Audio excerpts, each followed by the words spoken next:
How's it going, everybody? My name is Christopher. This is my dad, Leighton, and this is the Oosthuizen Show. And today we have a special episode talking all about Belgian Malinois and celebrating kind of the training of working dogs, which we've had some experience on in the past. So we're going to speak towards that. But first, a quick word from our sponsors. Well, our main sponsor is Partners Dog Training, and maybe tonight, to a small extent, Partners Working Dogs, which is kind of our old business, training of working dogs, law enforcement, military, service dogs, etc. But Partners Dog Training, of course, is the school. We train all sorts of different things. So we have a daycare, we do behavioral training, and we also teach people how to enjoy their dogs. Yeah, so today we're going to be talking a little bit more about enjoying your dogs, and obviously a part of that is making sure to pick the right dog. So we're going to talk about a specific breed which has gotten a lot of attention right now in the media, and that is the Belgian Malinois. And this tends to happen, a couple times a year, but ever so frequently you get a dog or a breed of dog that gets really famous in the media, whether it's Dalmatians from 101 Dalmatians, which actually has a new movie coming out. I don't know if you saw. I didn't see that. They have a live action part of 101 Dalmatians coming out pretty soon. And so, whether it's that dog, whether it's Max, which is actually another Belgian Malinois that was in a movie a couple years ago, or Conan, which is the Belgian Malinois that's in the news right now as being the working dog that was in the capture of, and I've got the name written down here, Baghdadi. What's it? Baghdadi. Yeah, Baghdadi. I didn't want to say his name because to me he's just a terrorist and a really bad guy. But it's super cool, and we're going to talk a little bit about that. There was some new information that came out this afternoon, in actual fact. I was driving back from an appointment, and I was listening to I think it was a general that was discussing the briefing, but it's going to be really cool. We got some video to show you how some of these dogs are trained. We obviously can't show you the military dog training. I have a policy. I don't like to put that stuff out there on the internet.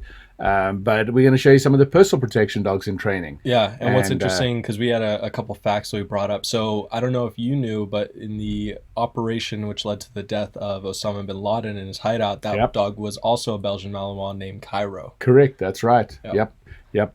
What we don't know, and what I would love to know, and I actually made a couple of phone calls today to try and find out, and I unfortunately don't know yet, is whether or not the crying and the screaming and the whining and bleeding that we understand from President Trump that this terrorist was exhibiting was as a result of a dog attached to his leg. I'd like to believe that's true, but unfortunately I don't think it was true. What I do believe and what I understand happened is that the dog pursued this guy down the tunnel. They found him, so this dog was obviously trained, and I'll get into a little bit more detail as to how we actually do this training here in a few minutes. But this dog was actually trained to find somebody as well as pursue, and we'll discuss what the differences are between those. And so I think he actually located the guy in the tunnel, the terrorist in the tunnel, but I don't believe he got a bite, which is really unfortunate. I would have loved to have seen that. And we also did some video today, which we're going to show you here in a few minutes. Christopher volunteered reluctantly to take a couple of bites from my Belgian Malinois, and we're going to show you some of those bites. And then Sarah actually dressed up in a bite suit because she decided she wanted to feel what it felt like, and we're going to show you that here in a few minutes as well. Yeah, so if you see if I can find this view because I'm not seeing it on my side. Yeah, if you are listening through the podcast version, this episode's going to be a little bit more visual because it's going to be talking a little bit more about bite work and the processes that we have.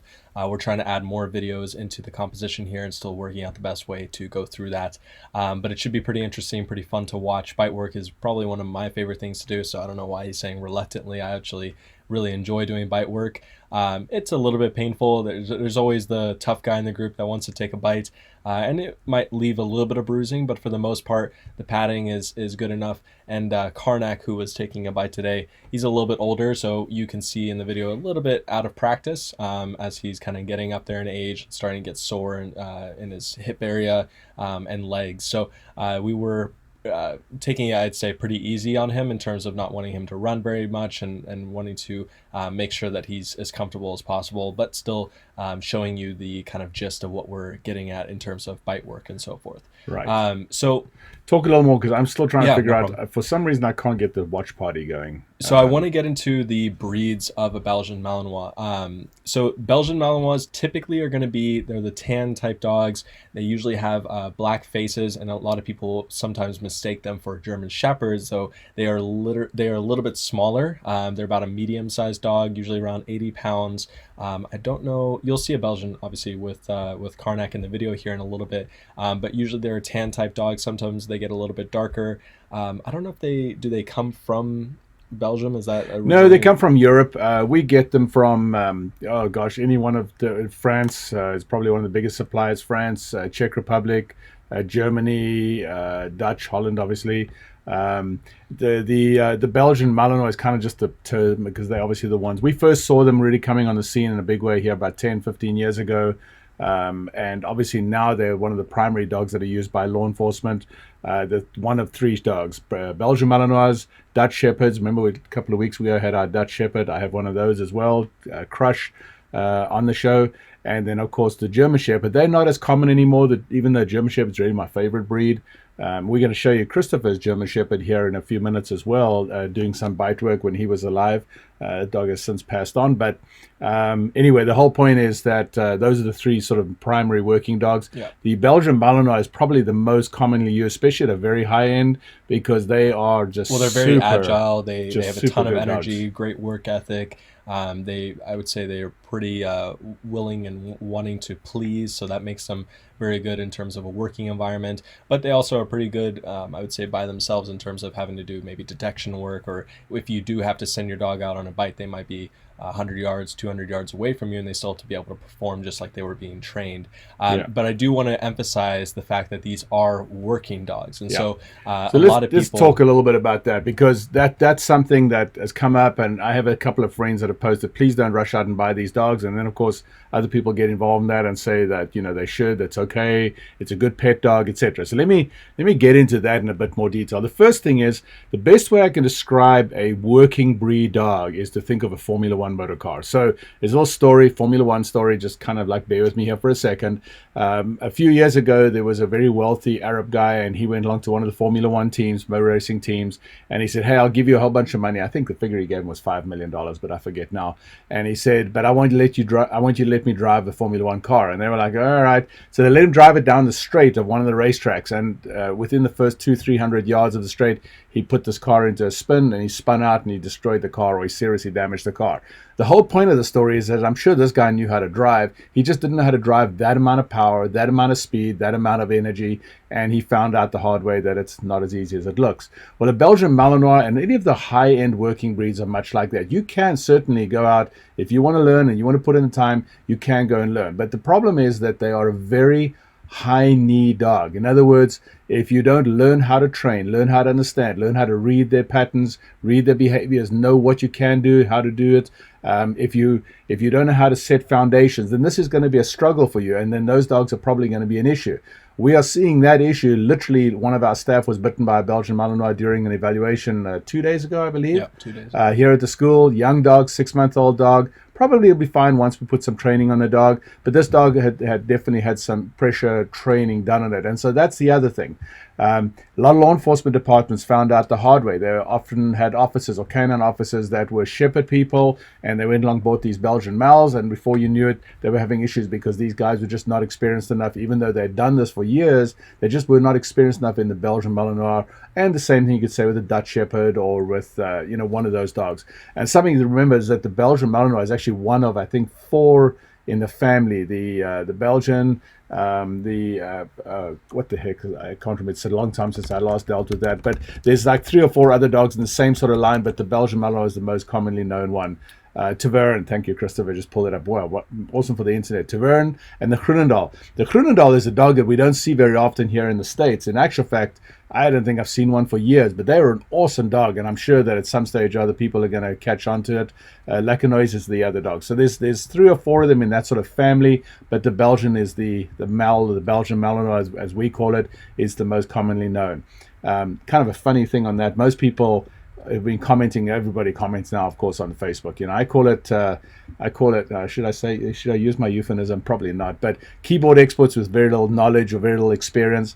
Everybody's got an opinion, and of course, I'm used to that. But that's why I don't get into a lot of these conversations online about these dogs. But the bottom line is, if you want to get a dog and you prepare to put in the work, and by the work I mean putting in a good hour to 2 hours of training a day, then sure, go out and get yourself one of these high-powered dogs. But if you're not prepared to do that, it's best to stay away from them. And that really goes for all working breeds. And another thing to kind of take note as a lot of people say, oh, we'll just walk your dog, or just, get your dog more exercise and so forth. The problem with exercise is, while it's a really good and part of the solution to working and training with your dog, if you only are building up your dog's exercise, you're building up endurance. Just like if you're going to the gym, you're going to build up your endurance, you're going to get better every single time that you go there to the gym, and the same thing happens with your dog. And so a lot of people sometimes mistake that, and they think, well, I take my dog for a walk every day for an hour a day, I run them all the time, but I'm still seeing these issues develop over time, because essentially they're building up their dog's endurance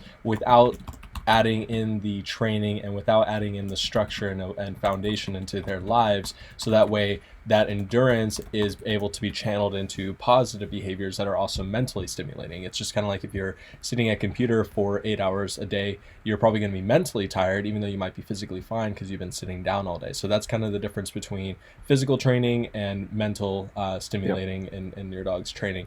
I do want to talk a little bit. So we talked about why Malinois might not be a great family pet, right? And the other thing too is and let me. So I hate contradicting myself when I say this, or contradicting what you said, is that they can be a good family pet as long as you have that structure and you put the work in, right? I mean, we have, at any one time, we've had either 1 or 2 Belgian Malinois in our house, a Dutch Shepherd, a German Shepherd, and 3 or 4 little rescue dogs, Sarah's dogs, etc. And we manage that, but we have to constantly stay on top of it. We crate our dogs at night, or dogs that are crated anyway. The 2 protection dogs are loose, either one in Christopher's room, or one in my room, or one in Alessandra's room. But those dogs are trained for specific things. And we're going to show you, when we show that video here in a second, we'll show you what the training is. Well, and even with us, we put a lot of structure and things in place. Like, we wouldn't let Alessandra take both the male dogs out at the same time, because obviously then if they do get into a fight and she for some reason maybe tries to go break it up or tries to do whatever, and then they redirect back onto her, that would be obviously a really serious issue. In actual fact, she has been trained, if the 2 big dogs, or obviously we're down to 2 of the big dogs now, if they get into a fight, she has got to turn and run inside the house and call us. She's got to absolutely not engage these dogs. The crazy thing is, dogs can actually fight for quite a while. Not all. I hate when I generalize this, because then I get emails afterwards. People say, well, my dog can kill another dog in 10 seconds.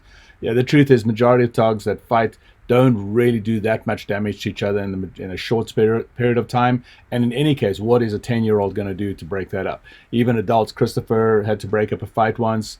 Sarah had to. Both of them got hurt. The truth is that getting involved in dog fights is not something you want kids doing. So, and I'm actually going to show you in one of our videos, you're going to see Christopher actually as a young kid, handling one of the protection dogs. But again, this dog had an enormous amount of training, probably $25,000 to $30,000 worth of training put into him. And it's definitely something you want to make sure you do before you allow your kids to engage or be a participant in that. So if you want to say, can my family be around a protection dog? Sure, if you put in the work. If you don't want to put in the work, or if you have a family that's very high strung, or if you have kids that high strung, this is not a dog you can go climbing all over and pulling his ear and so on. Even Karnak, that you'll see working here in a second, will not really tolerate very much of somebody climbing all over him. It's just not his thing. There are dogs that are exceptions to that.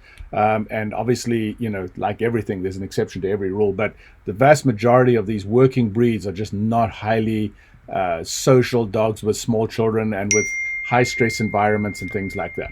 And the types of symptoms I think we would see in terms of negative behavior would be possessiveness, territorialness, resource guarding, biting at ankles, because they are technically originally probably bred for herding of some sort. And so all of those things, again, if you channel them correctly, can be very positive and could potentially make a really good protection dog. But that does take a lot of time. It takes a lot of money. And we've done that in the past, so we don't do it as much anymore, because there's obviously a lot of work that has to go into it initially, from the training side, from the breeding side, and then of course in the maintenance side. So we don't want to necessarily discourage someone, but we also want to make everyone aware of really what they're getting themselves into when they do get a working type dog and breed. So let's show you guys some video. Now, the problem with our videos, we haven't quite got to the point where we can stop and start this video. So when we start the video, we're going to just talk over the top of it, and we'll talk about what it is. It's about 5 minutes, 4 or 5 minutes of video. It's different things. Some of the videos, older video, because something I hadn't mentioned, we're not actually currently training law enforcement or military working dogs. There's a whole bunch of reasons for that, mostly just because we're just so busy with the school that this is just not something we focus on.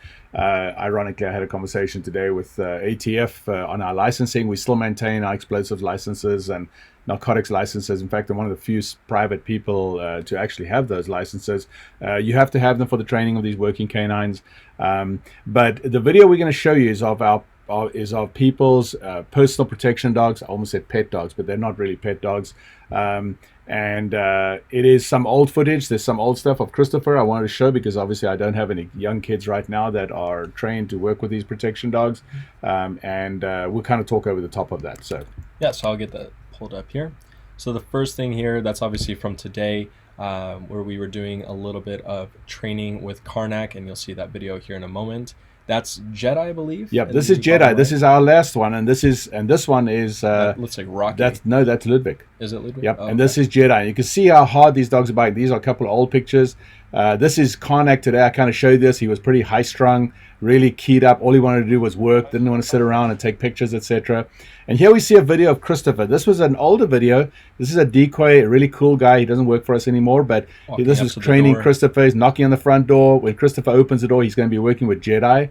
And then you'll see the decoy here will actually attack Christopher at some point right there. And then the dogs are trained to react to that scenario, that we don't actually need to give him commands at this stage. Jedi was a pretty advanced dog at this point, so therefore he's basically trained to react to a scenario. There you see he's checking around. You guys can't hear it, but there are other dogs in this vicinity that are waiting for their turn to actually train. So Jedi is looking around to see if there's any other threat. We'll often run 2 or 3 decoys at the same time. Well, not often, occasionally, I say. And he's meant to stay by the handler at the time, right, because there could be another decoy coming from behind, right? Behind, yeah. And in the house, we'll often have a decoy come from the other side of the house, so the dogs learn. You can see his ears moving back and forth.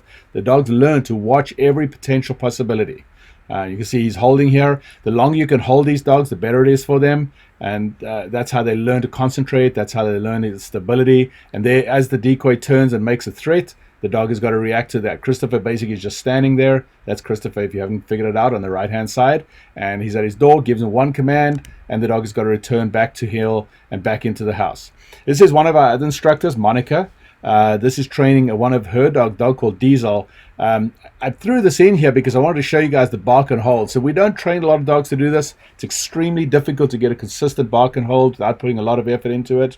If you guys get into French ring or Schutzhund or one of the protection dog sports, then you'll see they put a bunch of stuff into this. And the thing to really note here is that the dog's supposed to stay at a sit or whatever, barking at the decoy, but isn't supposed to react until the decoy makes a movement to attack. Yeah, right. Exactly. This is a really, really cool exercise where the dog's supposed to sit again, stay at heel, and not instigate a movement towards the decoy, attack towards the decoy until the decoy makes a attack on the handler. So they can walk around, they can yell, they can taunt, they can do whatever they want, but the dog isn't supposed to move until they go to attack. So you'll see Cooper walks away, the decoy walks away, and then all of a sudden he makes a move to go in and attack. And then that's when Jedi, in this case, goes in and takes a bite. And this handler is actually one of our students at the time. She later on actually became an employee here at the school, and we're still good friends with her. But this was her learning how to handle a dog, which we'll often do when we have clients that are getting protection dogs, so that they learn to work correctly. You see one command. That's something we're tremendously proud of, is how quick our dogs will call off and come straight back to heel. You see Jedi's looking back behind him again. He knows that I'm behind it. I was filming this, I believe. And he's watching. See his left ear turning around, checking to make sure. So this was today. This was Christopher running. We only had a long shot of this. Unfortunately, the other camera didn't give us some really good footage. But you can see this is Karnak doing a bites on Christopher's leg. He'll also do a groin bite depending on what's available. Came off, goes into a downstay. He's got to hold that position. And then you'll see it's at some point here, Christopher will move. Okay, now in this case, I called him back to heel. And that tug that you see him playing with there, that's his reason for working. That's what he wants to work for. These dogs are not aggressive. It's one of the things that is really important. This is actually a slow motion shot. I wanted to show you guys what it looked like For those of you who think that it's not that significant of a bite, just understand that dog's hitting you at about 15 miles an hour. The measurement, I believe, is about 195 psi, so pounds or Per pressure square per square inch. Pounds Yeah, per square inch. Pounds per square inch. This is a training suit that Christopher's wearing, so it's really thick. It's about 3/4 of an inch thick. We use lighter suits for the protection dogs that we're doing competition with, like in French Ring and in Schutzhund. But this one is one that protects the decoys the most, and it gives the dogs a nice solid grip. This padding that you see is to teach the dogs consistency, to teach them to be confident in their bites, to keep this hold on, stay nice and tight. So as decoys, we can quote unquote hit the dog. We can try to get them off the bite as much as possible, and the dog obviously is supposed to stay on the bite there. When we're quote unquote hitting them, it's really not a strong hit. We're not meant to hurt them. We're just meant to really provide that sound or try to build their confidence really by getting them desensitized to that feeling and to that sound next to them. So this is obviously Sarah. It's her first time in a suit. When we train people for the first time, we keep it nice and close. We don't want anything happening. We don't want anything going wrong. But you can see Connick's really solid, very reliable dog. He hasn't done bite work for a little while. And here at the end, he's hanging out to Christopher. There's no hard feelings. He'll love and play with him. He'll play tug. It's not a personal thing. It's basically just a game. Protection training for these dogs is just teaching them to behave at a certain point. Now, what we're obviously not showing, and what we can talk about a little bit more, is when we train these working dogs to go out, we put a huge amount of work into teaching them to acclimate to desert environments, to other areas, and to train them to like work under high pressure situations, etc.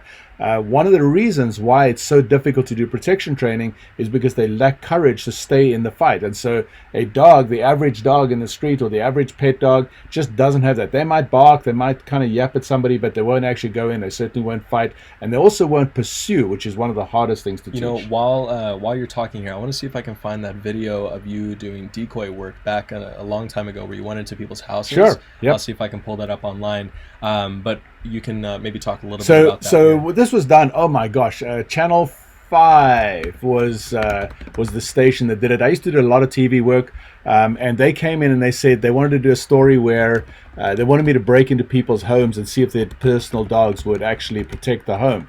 And I said to them at the time, it's not going to happen, because they were all like super worried about me getting hurt and all that stuff. I was like, it's fine, I'll just wear a sleeve, it's no big deal, and we'll do it. Now, the crazy part of this story is that it was really not like a sophisticated setup, but they chose, I think, 4 or 5 homes, if I remember correctly. One lady had a little pit bull, another lady had a little white dog, who, by the way, was the best dog of all, little tiny toy dog. We'll see it here in a second. Christopher's, I think, going to get it up here. And then there was a guy with a Doberman. The funny part about him is he was actually one of their staffers, and he bet somebody, I think he bet the producer, that his dog would bite me, and his dog didn't bite me at all. None of the dogs bit me. I kind of acted like a bad guy. I broke into the house. I was wearing protective gear just in case. Anyway, so you got it up? Yeah, just take a few more seconds. So one of the cool things about this is that just before we actually filmed it with these other dogs, where we drove around to people's homes, we also, I put Ludwig, Christopher's German Shepherd, inside the producer's home, and I put him in an on-guard position, and then I went out. And when I came to the window of the house, we had the cameras rolling, and I wanted to climb in through the window and rob the house sort of thing. But Ludwig was waiting because he knew something was up, and he was watching me from the inside of the house. And when I came in, as I put my leg through the window to get inside the house, he just nailed me from the inside of the house. And so I was like, all right, this is not working out. We need to do this again. And so I tried to pull away from him, and he was like, no, you're not going anywhere. And he was pulling me into the house, and I was trying to pull out the house with him attached to my body. And it was kind of crazy. But anyway, we didn't show that on TV, but I don't think I even have video of that anymore. But it was super funny at the time. Yeah, so I think we'll pull it up here now. So I'll let the audio run just so you can kind of hear it talking. This is obviously a long time ago, so the video and picture wasn't as good. But we'll let the audio run and let the video run, and then we'll talk a little bit about it afterwards.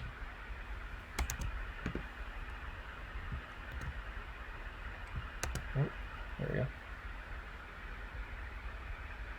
Can you guys hear that? We're not hearing sound on our side, that's what I'm asking. Tammy Leitner, by the way, was the producer, also was the reporter, very good friend of mine. She's now a big shot reporter out of New York.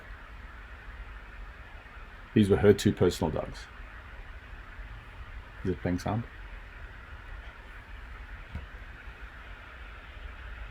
And she's now a big shot reporter out of New York.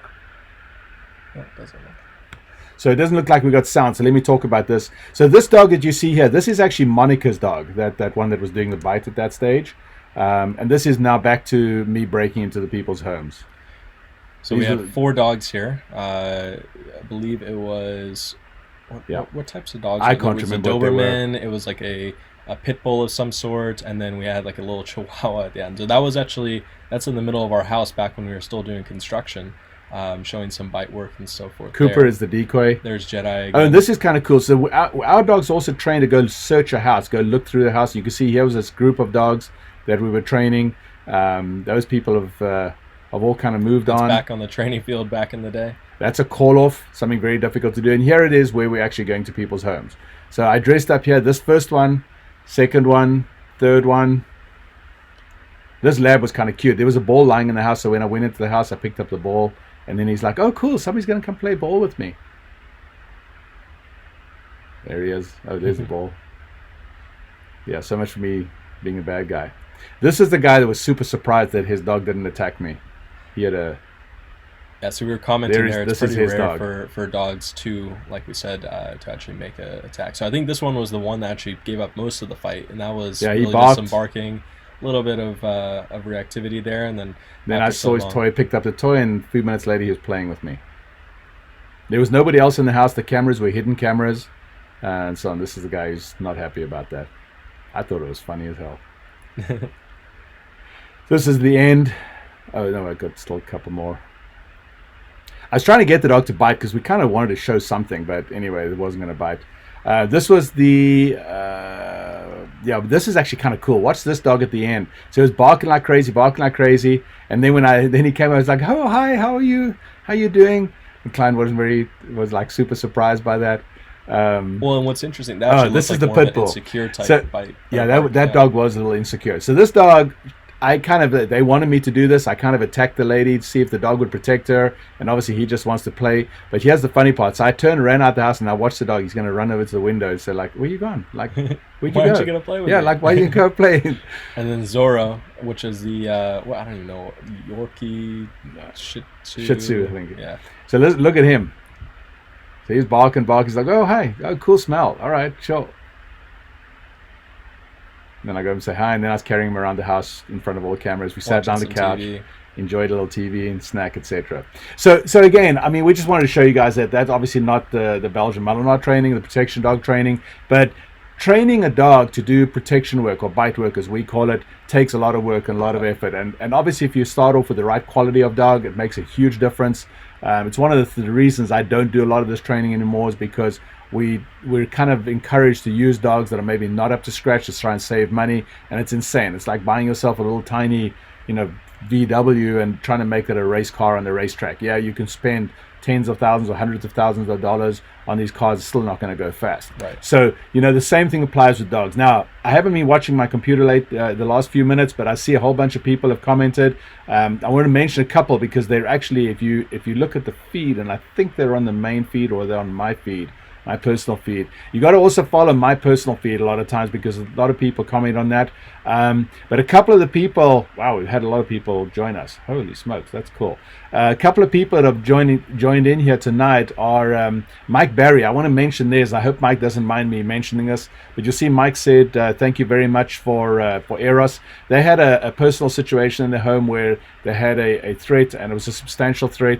If he wants to write on Facebook what it was about. But anyways, Monica, the instructor you saw earlier on, she had a dog called Eros, and Monica and us donated Eros and a whole bunch of training to this family to help them, and it changed their lives. And in fact, this was a long time ago, and Eros died recently, so it's kind of sad, but he put in a good life and he changed their lives for them. It's really awesome to see that. Charles Silver, you see the guy that talked about good stuff. Buster says thanks. Buster was also one of our protection dogs, and I remember the first day that Charles showed up here, he had this high-powered dog. I said, dude, you have a Ferrari, you'll learn how to drive the sucker. And he looked at me like I was nuts. Charles is a pretty argumentative kind of guy. Cool dude, but he's got an answer for everything, and I can just imagine knowing him as I know him now, and I love the guy now, but back then he must have thought like, man, this is an arrogant guy for telling me this, and I'm sorry if I was, but he put in the work, and Buster's been a great protection dog, and has turned out to be an absolute awesome dog. And Mike even commented there that he was actually bit by Eros the one time because he wasn't paying attention. He said even there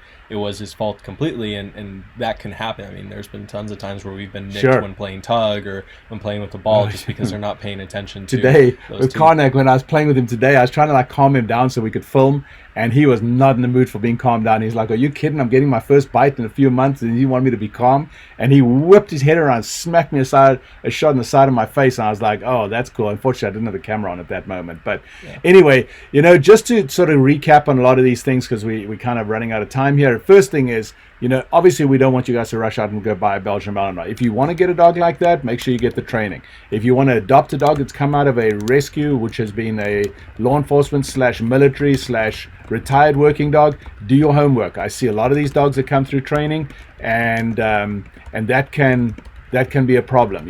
I love the fact you rescue these dogs, but just understand, if the dog has been washed out of training as a canine, there's a reason the dog has been washed out.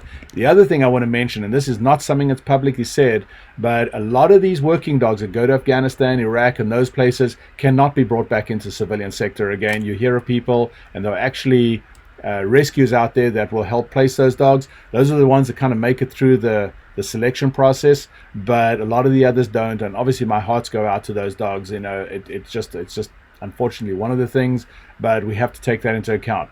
I'm super proud of this dog. From what we gather, he was trained. I didn't finish talking about that. So when we talk about military working dogs, MWDs, there's all sorts of different things. They can be singly trained, meaning that they're trained to do one type of task. So a dog can be trained to do explosive searches, or a dog can be trained to do tracking. They have a special kind of tracking that they're doing that the Expeditionary Force use. I actually consulted with them a while back on that. It was super cool. I was really disappointed that I couldn't go a little further with them. I wanted to go over to Iraq and go train with them over there, which I wasn't able to do because I wasn't part of their unit. But we worked on remote control of these dogs, and when I was talking and working with the instructors at the time, it was phenomenal to see what they were able to do, and I know that they're using them still to this day. Then you get what they call dual purpose dogs. That's where they train the dog on two different purposes.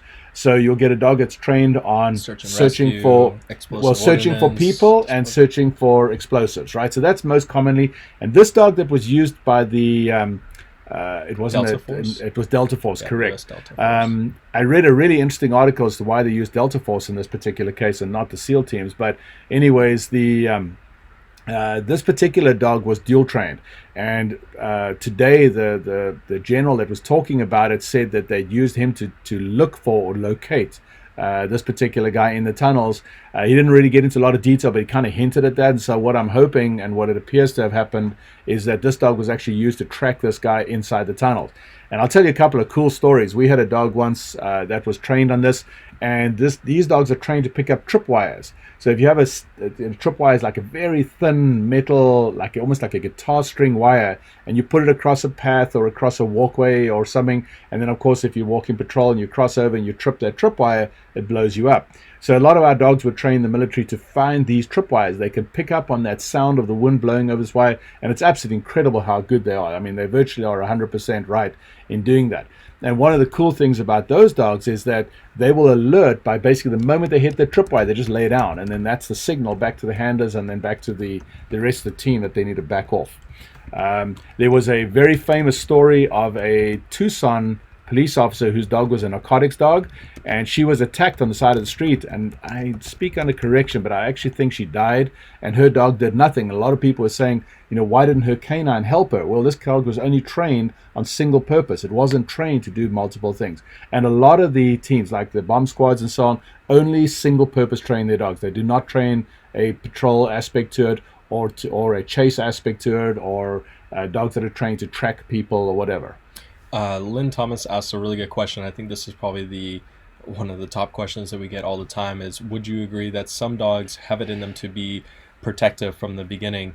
She's got 3 Dobermans, and all of them have good protective instincts. Right. So this is one of these things that gets me into trouble. So the first thing, Lynn, is that when we talk about protective instinct, here's the crazy part. These Belgian males are not really, it's not a protective instinct that we look for. They train to behave a certain way based on a certain scenario. It's a game for them. They're not aggressive. They're not trying to kill people. These dogs are not trained to hunt people. The taste of blood means nothing, etc. And I realize you're not talking about that. But what you do get is you get dogs that are territorial, and so they don't like a strange sound, or they're possessive of the location or the space of their owners and things like that. And that's perfectly okay. But just so that you understand, unless a dog has actually been trained to bite, it's very rare that dog will bite. And as I say that, I know that there's a bunch of people wanting to jump on their keyboards and tell them, hey, my dog will bite you every time. Okay, that's fine, but the vast majority of dogs will not do that. If you go look at my Facebook, you'll see there's an incident that happened in South Africa recently, and I posted the video of it where there were two dogs, where there were two bad guys trying to break into his house. They're Malinois, weren't they? No, they weren't. I actually think they were Boerboels, South African Boerboels, but I'm not sure. They might just be mutts for that matter. And they were young, and you'll see they attacked one of the bad guys, fell off the roof, and these dogs attacked him.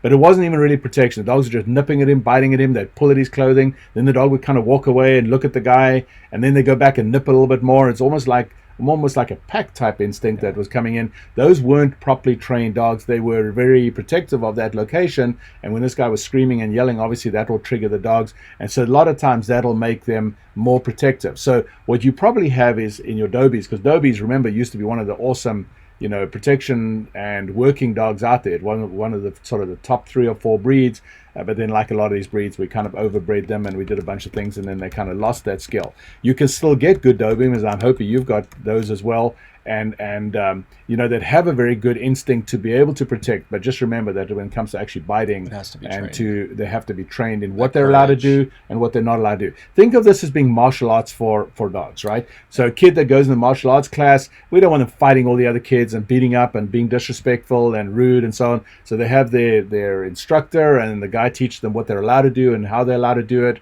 and the general behavior goes along with that. Yeah, and definitely. And there goes Charles. I knew Charles would. I'm surprised Charles didn't say something earlier on. Possessive is not protective. Fear biting is not a good thing. So we often refer to fear biting or a dog that lacks courage. You'll see us use that term. And those dogs are tough to train. And it's very, very, very common. Probably 90% of the dogs lack courage that are out there. So when it comes to protection training, the breeding, and that is where you do see dogs that have a natural, quote unquote, protective tendency to them.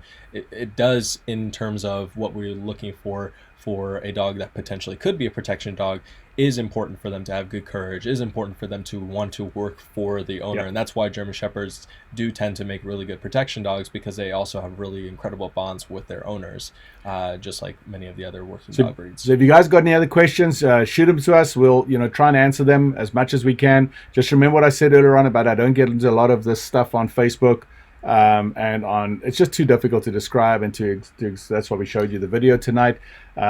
We don't do protection training right now because of the risk and liability. We train our own dogs, and we train still, 1 or 2 other things, but we actually don't do it with clients anymore, which is a pity. It's a lot of fun to do, and it's great. And as you could hear, you heard what Christopher said. He loves doing the decoys. Yeah. If you look at decoys' arms, this area up here where the dogs bite, those suits do work. Well, they do hurt. And actually, that's an interesting thing, because in Karnak's case, he was trained to bite for legs versus some dogs are trained to bite for arms. So do you want to talk a little bit about the differences for those? So Karnak is trained and has been trained or was trained for French ring competition, because at that time there was another trainer, Bob Salamini. He's a good guy, but I'll bring this up, that said, Leighton doesn't know how to do French ring.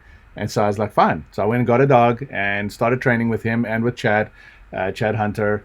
And we built our own French ring club. Chad has since gone on to become a judge and a phenomenal decoy and all that stuff. But the bottom line is that Karnak was trained for a sport.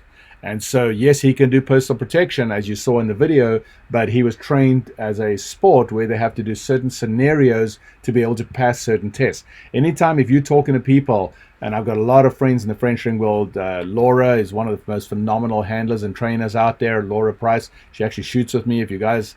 because obviously most of my friends are competitive shooters. If you ever come across the Prices, Laura and Steve Price and Tony Ray, Laura is probably one of the best handlers I've ever met in my life. If I could get her to work for me, I'd probably just retire at that point and let her run the school. But they're all people that have put a lot of effort into training these dogs to perform certain tests.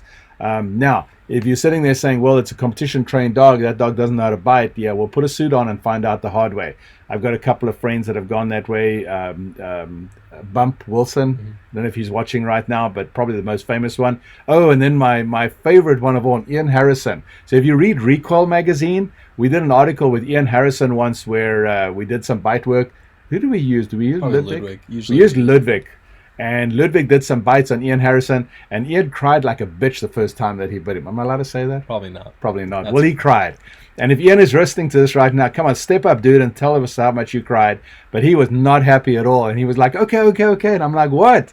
Like, you want me to call your dog off? I thought you wanted to see what it felt like. And he's a tough dude. But anyway, that was fun. So yes, these protection dogs that are trained in sport can still bite in real life. Now, let's talk about real dogs that are actually patrol dogs and so on. Those dogs, they don't do a lot of control work. They're only interested in dogs basically pursuing and apprehending and taking down a bad guy.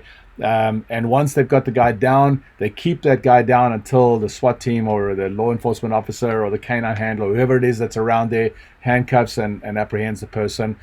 They are trained that way because if the dog releases the bad guy, then a lot of times the bad guy gets back in the fight again, and then more people get hurt. The dog's got to re-engage, etc. So the dogs are trained to go in, take the guy down, and keep him down. A lot of times, if you watch a video, and there's video all over Facebook of these patrol dogs that are taking people, and everyone's like, well, why didn't they call the dog off?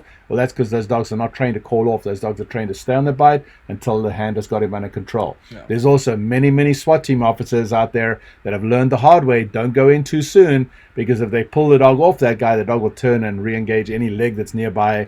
And if you are one of the SWAT officers or one of the good guys and you're too close, that dog will take your leg on as well. Now, our dogs are trained at a very high level to release and to stay under control. We're not law enforcement. Our dogs can only protect us from a threat. So a guy yelling at us is not a threat. It's extremely unlikely we'll ever send our dog after a after a real bad guy in a real situation. It's kind of the same thing as self-defense shooting. If the bad guy's run out of the house and he's running down the road, you cannot step out of your house with a rifle and take him out from a distance. Well, likewise, you wouldn't send your dog chasing the guy down the road. So when we train those running bites in our personal dogs, that's to build our confidence and to establish that pattern in the dog of when he's allowed to do this or when he's not allowed to do that. And again, this goes back to training. Somebody asked me last night, so how much training really goes into these dogs? I haven't really done a number here, but I would say in the region of a few hundred hours of training just to get a dog to the basic stage.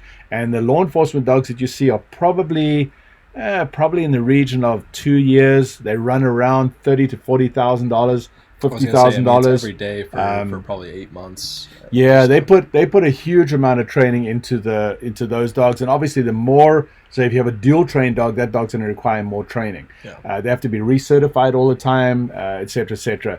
I heard that this dog had done, what did they say, 40 or 45 actual missions with Delta Force, and that's incredible because every one of those missions is a super tiring and intense thing for the dogs. And yes, the dogs do stress out as well. So when they come back into the home base or in theater or whatever, they need a break as well, just as much as the handlers do. And I was going to comment there.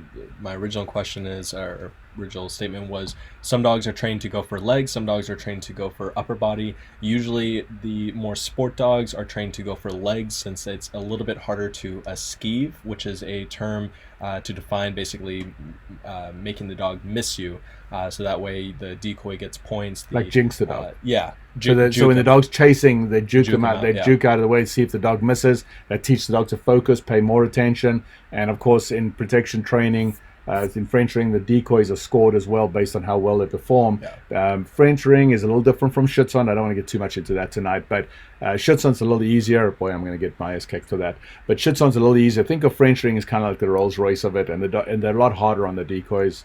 The decoys are a lot harder on the dogs. And so with upper body, it's a little bit easier to esquive a dog because you can get them to target something, maybe their arm or whatever, and then whip it out of the way pretty quickly, and sometimes the dog goes flying past. Now, the dogs that are trained to look for that, they're usually pretty good at picking up on it, but dogs that aren't as trained can still be esquived fairly effectively for at least a couple times. And I'm a big fan of teaching. So in the old days, I used to train the bite dogs to bite arms because that's kind of what we all did. And then we started realizing that a bad guy that knows a little bit of what they're doing can let the dog bite the arm and then stick a knife in the dog's belly after that.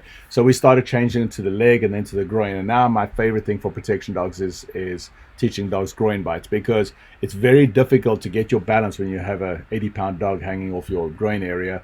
And the last thing you're thinking of at that stage is sticking a knife in the dog.